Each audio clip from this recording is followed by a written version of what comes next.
سورہ ملک کا تعارف اور اس کے عظیم الشان فضائل و برکات۔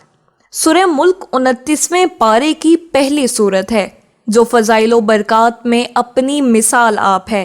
آئیے پہلے سورہ ملک کا ایک مختصر تعارف سنتے ہیں، پھر اس سورت کے عظیم الشان فضائل و برکات سننے کی سعادت حاصل کریں گے۔ مقام نزول: سورہ ملک مکہ مکرمہ میں نازل ہوئی۔ رکوع اور آیات کی تعداد: اس سورت میں 2 رکوع اور 30 آیتیں ہیں۔ سورہ ملک کے اسما: سورہ ملک کے نام کتنے سارے ہیں اور اس کی وجہ کیا ہے یہ بھی سنیے۔ اس سورت کے متعدد نام ہیں یعنی ڈیفرنٹ نیمز ہیں۔ اس کی پہلی آیت میں سلطنت اور بادشاہت کا ذکر ہے، اس مناسبت سے اسے سورہ ملک کہتے ہیں۔ اس کی پہلی آیت میں لفظ تبارک ہے، اسی مناسبت سے اسے سورہ تبارک بھی کہتے ہیں۔ اور یہ سورت عذاب قبر سے نجات دینے والی، عذاب قبر کو روکنے والی اور عذاب قبر سے بچانے والی ہے، اس لیے اسے سورہ منجیہ، سورہ واقعہ اور سورہ مانیہ کہتے ہیں۔ یہ سورت اپنے پڑھنے والے کے لیے جھگڑا کرے گی، اللہ کی بارگاہ میں اس کی بخشش کے لیے گویا سفارش کرے گی، اس لیے اسے سورہ مجادلہ کہتے ہیں۔ اور یہ قیامت کے دن اپنے پڑھنے والے کی شفاعت کرے گی، اس لیے اسے سورہ شافیہ کہتے ہیں۔ سبحان اللہ!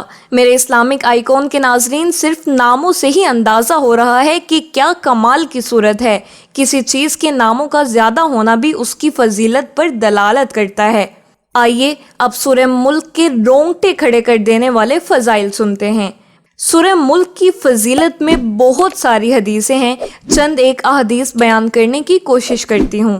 حضرت عبداللہ بن عباس رضی اللہ تعالی عنہما فرماتے ہیں کہ رسول پاک صلی اللہ تعالی علیہ وسلم کے کسی صحابی نے ایک جگہ خیمہ نصب کیا۔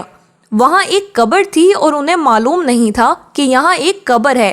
اچانک انہیں پتہ چلا کہ یہ ایک قبر ہے اور اس میں ایک آدمی سورہ ملک کی تلاوت کر رہا ہے، یہاں تک کہ اس نے سورہ ملک مکمل کر لی۔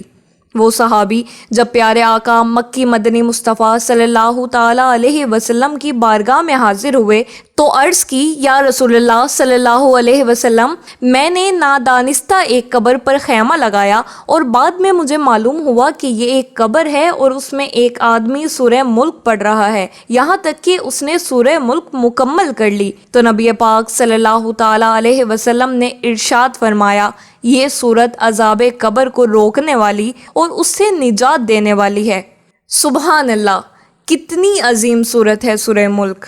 ایک اور روایت ہے کہ حضرت سیدنا ابن عباس رضی اللہ تعالی عنہما فرماتے ہیں کہ پیارے آقا مکی مدنی مصطفیٰ صلی اللہ تعالی علیہ وسلم نے ارشاد فرمایا، بے شک میں قرآن پاک میں 30 آیات کی ایک سورت پاتا ہوں، جو شخص سوتے وقت اس سورت کی تلاوت کرے، اللہ رب العزت اپنے فرشتوں میں سے ایک فرشتہ اس کی طرف بھیجے گا تاکہ وہ اس پر اپنے پر بچھا دے اور اس کی ہر چیز سے جاگنے تک حفاظت کرے۔ اور یہ مجادلہ یعنی جھگڑا کرنے والی ہے، اپنے پڑھنے والے کی مغفرت کے لیے قبر میں جھگڑا کرے گی، اور یہ سورہ ملک ہے۔ میرے اسلامک آئیکن کے ناظرین، ایک دن ہم سب نے قبر میں جانا ہے، موت برحق ہے۔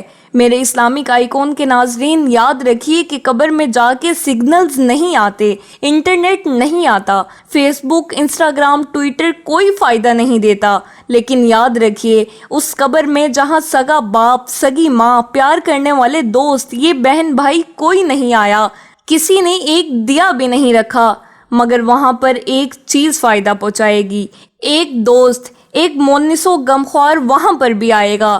حدیث پاک ہے، میرے آقا نے فرمایا، جیسے ہی انسان قبر میں جائے گا، عذاب اس بندے کے قدموں کی طرف سے آئے گا، تو قدم کہیں گے کہ میرے پاس تیرے لیے راستہ نہیں ہے، ادھر سے مت آ، کیونکہ یہ بندہ رات کو سورہ ملک پڑھا کرتا تھا، قرآن پاک کی تلاوت کرتا تھا، تو وہ عذاب سینہ اور پیٹھ کی طرف سے آئے گا، تو سینہ اور پیٹھ کہے گا میرے پاس تیرے لیے راستہ نہیں ہے۔ کیوں؟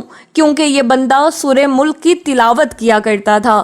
وہ عذاب اب اس کے سر کی طرف سے آئے گا، سر کہے گا نہیں، میرے پاس بھی تیرے لیے راستہ نہیں ہے، کیونکہ یہ بندہ رات کو سورہ ملک کی تلاوت کیا کرتا تھا۔ سبحان اللہ! اللہ اکبر۔ میرے اسلامک آئیکن کے ناظرین، یہ سورت روزانہ رات کو پڑھنی ہیں۔ 30 تو آیتیں ہیں۔ کیا ہی اچھا ہو کہ ہم اپنے موبائل میں قرآن پاک ڈاؤن لوڈ کر لیں، تلاوت ہوتی رہے گی، رحمتیں ملتی رہیں گی۔ دعا ہے اللہ پاک سے کہ وہ ہمیں قرآن پاک کی تلاوت کا پابند بنا دے۔ آمین ثم آمین۔